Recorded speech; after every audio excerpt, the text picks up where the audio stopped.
정부에서 이제 가만히 안 있고 더 좋은 정책들을 써서 다시 애를 낳기 시작하면 우리나라 인구가 많이 늘어나진 힘들 거예요. 이게 0.78이 0.85가 되고 0.91이 된다. 집을 사도 되겠는데? 이런 심리가 다시 올 수도 있을 것 같다는 생각이 들어요.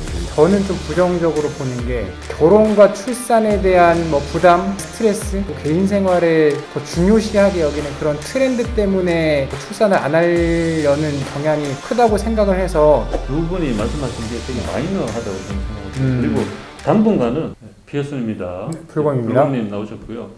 자, 오늘은 이제 필명이 리치 아빠시고요. 네, 아빠 리치. 아빠 리치시고요.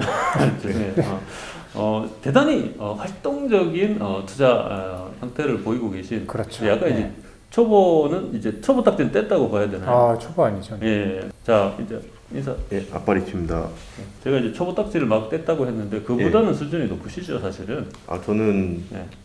잘 몰라서 그냥 좀 충동 구매를 많이 했었습니다. 충동 구매. 예, 사람들이 사길래 같이 따라서. 아니잖아요. 요거는 약간 그런데 물론 이제 그런 것도 예. 있지만 본인이 직접 가서 부동산 이제 현장 조사나 임장이라고 하죠. 이런 것들을 직접 하는 것도 제가 많이, 왜냐하면 이분도 글을 만들고 계시기 때문에 상당히 많은 이제 컨텐츠가 올라오는 거를 제가 확인을 하고 있습니다. 물론 펜션이나 이런 것들은 보기에 따라 다릅니다. 그래서 많이 올리시잖아요, 실제로. 예, 일단은 이게 고민만 하고 있는 것보다는 좀 저지르는 투자를 많이 했던 것 같고요. 네. 뭐 제가 생각하는 투자의 관점이 일단 일자리가 좀 많은 곳 위주로 보고 있고요. 살까 말까 고민될 땐 일단 사보자. 예, 사놓고 고민하자. 네. 이 우리 이제 채널의 정체성이 하나가 일단 그거지 않습니까? 우리가 일단 투자행위를 해보자. 그리고 적은 금액이라도. 그렇죠. 밑재와 본전이고 잃지 않을 것에 대한 이제 조건을 깔아놓고 뭔가 해보자라는 거지 않습니까? 충분하게 아빠 리치 분 같은 경우에는 그런 식의 이제 그걸 따라 하시는 거고요. 평일 주말 가리지 않고 임장도 되게 많이 다니시잖아요, 그죠?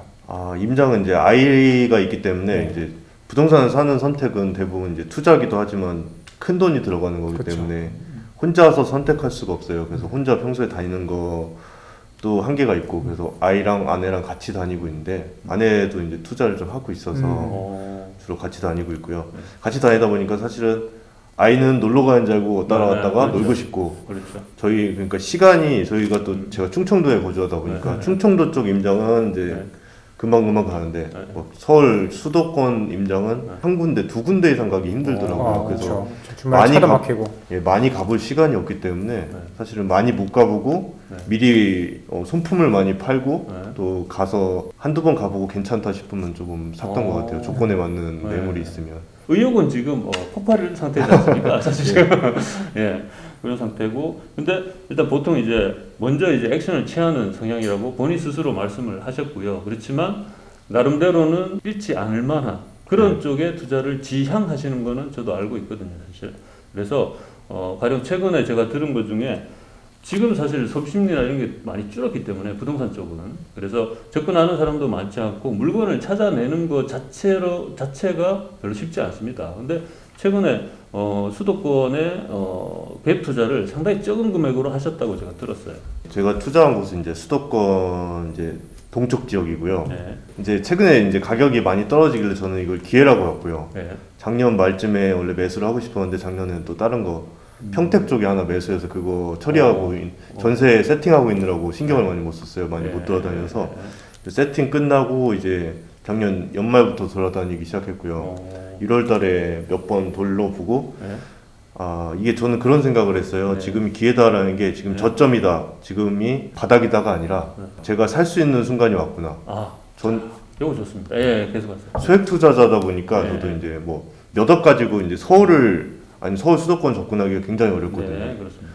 어쨌든 수도권이고 동쪽에 신축을 샀거든요. 한 5년 정도 된 신축인데 작년 중순까지만 해도 규제 때문에 일단 다주택자 규제 때문에 그리고 금액 때문에 그 대출도 안 됐고요.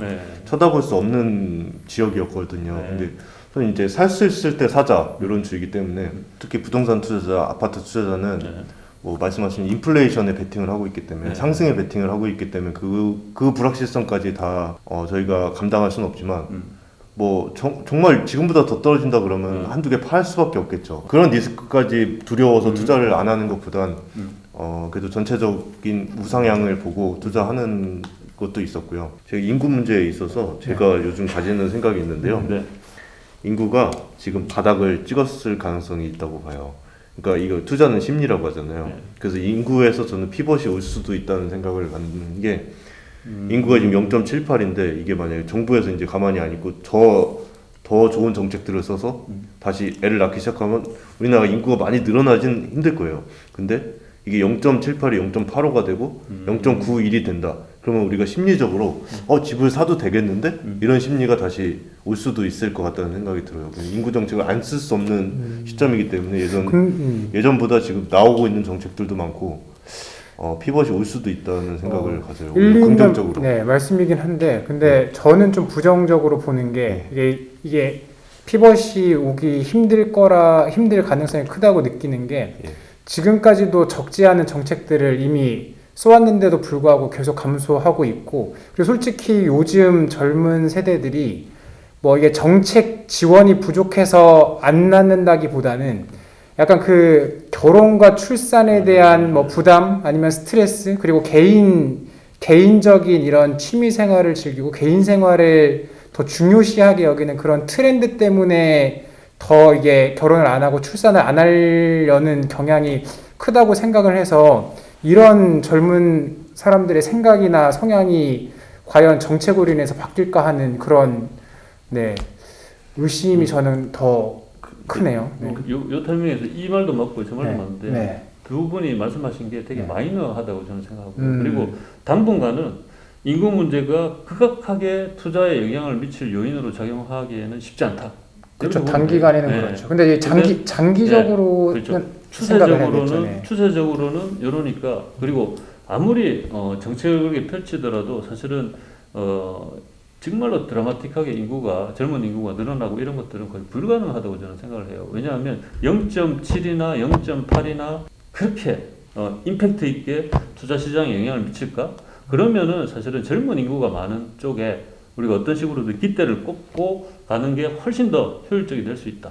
라는 생각이 있는 거죠. 그렇죠. 그래서 저는 그 주식 투자를 할 때도 그 회사가 제품과 서비스를 파는 주시장의 인구 구조가 어떤가를 많이 확인하거든요. 그래서 저는 뭐 나중에 자세히 설명하겠지만 이 한국의 내수 중심의 기업에는 절대 투자를 안 합니다. 좋아요. 좋습니다. 그래서 한국 기업이라고 하더라도 수출 위주의 기업.